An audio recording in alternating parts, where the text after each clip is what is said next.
ఇది కలియుగం.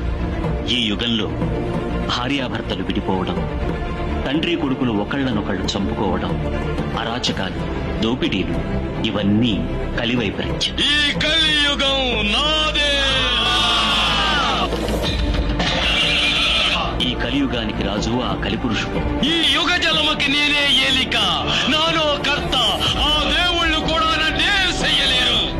అతని విలయ వికృత తాండవాన్ని దేవతలందరూ కలిసిన ఆపలేరు. కాదు. ఒక దుర్మార్గుడికి అధికారం కట్టబెడితే దేశం ఎలా అరాచకమవుతుందో అలాగే కలి పాలకుడవడం వల్ల ఈ కాలధర్మం నాశనం అవడం. మనుషుల్లో భక్తి, నిజమైన నిష్ఠే భగవంతుడు కలిపురుషుణ్ణి అంతం చేసే ఆయుధం.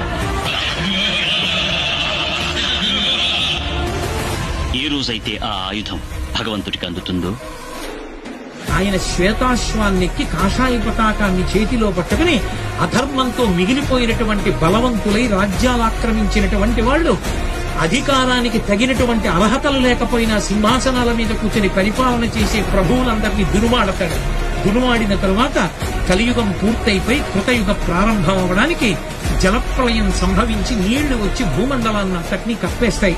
కలియుగం చిట్ట చివరలో వచ్చేటటువంటి అవతారం కల్కి అవతారం.